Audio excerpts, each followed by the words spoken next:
नमस्कार, स्वागत है आपका मेरे चैनल द नॉलेज ट्रेल पर। कल एक सज्जन ने पूछा है, वो युवक होंगे ऐसा लगता है, क्योंकि उन्होंने जो प्रश्न पूछा है उस हिसाब से मैं अंदाज़ा लगा सकती हूँ कि वो बच्चा मतलब वो छात्र होगा, छात्र होंगे वो। उन्होंने पूछा है कि सरकारी सर्विस के लिए हम किस तरह से मैनिफेस्टेशन करें कि हमें मिल जाए। तो सबसे पहले तो आपने ये प्रश्न पूछा, उसके लिए आपको धन्यवाद है। और दूसरी बात है, मैनिफेस्टेशन के मैंने कई वीडियो बनाए हैं, फिर भी आज मैं बता देती हूँ कि आपकी अगर आप सच्चे मन से जो चाहते हैं उसके लिए आप इस तरह से कोशिश कीजिए, इस तरह से सोचिए कि वो हमारी तरफ आ रहा है और वो हमें प्राप्त हो गया है। आप ये सोचिए कि अगर आपको सरकारी नौकरी मिल गई तो आप कितना खुश होंगे, क्या क्या करेंगे, कैसे रहेंगे, आप इसको सोचिए। और इसके बाद आप श्रम कीजिए, पूरा पढ़ाई में पूरा कंपटीशन के लिए तैयारी अच्छी कीजिए और अपने आसपास के लोगों का भी सहयोग कीजिए।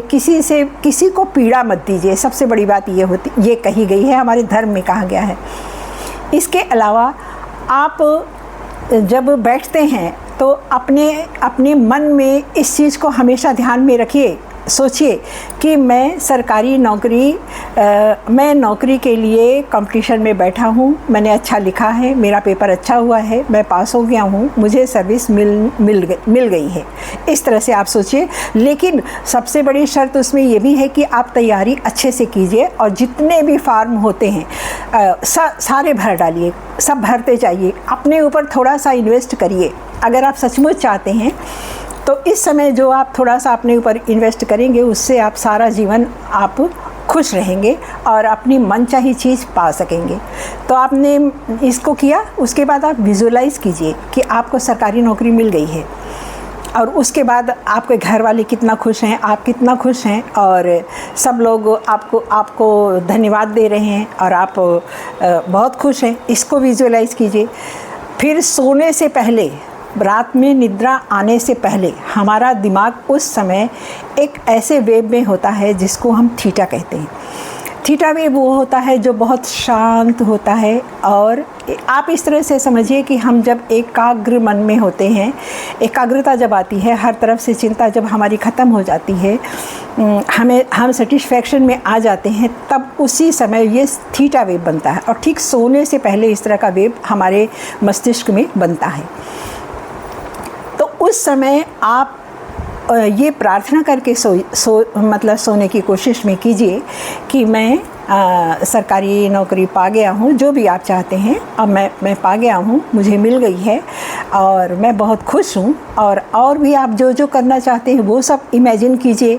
आप किस तरह से उसको सेलिब्रेट करेंगे उसको इमेजिन कीजिए कि मैं कर रहा हूँ।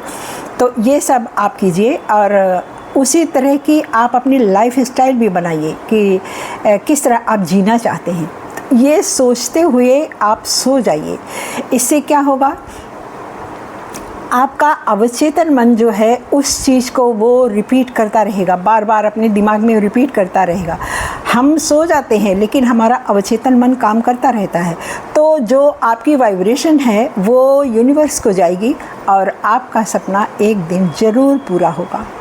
बस इसमें एक चीज़ का ये भी आप ध्यान दीजिएगा, मैंने कहा है, पहले भी कहा है कि आपका श्रम, आपकी तैयारी पूरी अच्छे से होनी चाहिए। तो धन्यवाद और शुभकामनाएं आपको। और आपने ये सब तो नहीं लिखा कि आप किस चीज़ की तैयारी कर रहे हैं, लेकिन मैं बताऊं कि आप उसी कैटेगरी के जितने भी कंपटीशन हैं सब में आप भाग लीजिए और अच्छे से तैयारी कीजिए और आप निकल जाएंगे। आप श्रम का कोई और दूसरा विकल्प होता ही नहीं है। श्रम और हमारे मन की सच्ची पवित्रता से की गई मांग। हम किससे मांगते हैं? अपने जनक से मांगते हैं, जैसे हम अपने पिता से मांगते हैं वैसे हम भगवान से मांगते हैं। तो इस तरह से आप कीजिए, आप ज़रूर पास हो जाएंगे, आपको सरकारी नौकरी मिल जाएगी। मेरी एक एक बात इसमें ध्यान दीजिएगा आपको। और आप 10 बार या 11 बार रोज़ लिखिए कि मुझे ये चीज़ मिल गई है। आप जो भी चाहते हैं, मुझे ये चीज़ मिल गई है। 10 बार सुबह लिखिए, 10 बार दोपहर में लिखिए और 10 बार शाम को लिखिए, सोने से पहले लिखिए। अगर नहीं लिख सकते हैं तीनों टाइम तो 2 टाइम लिखिए। 2 टाइम भी नहीं लिख सकते हैं तो सोने से पहले ज़रूर लिखिए, बस। ठीक है ना? तो धन्यवाद आपको प्रश्न पूछने के लिए, और आपका आप जो चाहते हैं पूरा हो। नमस्कार।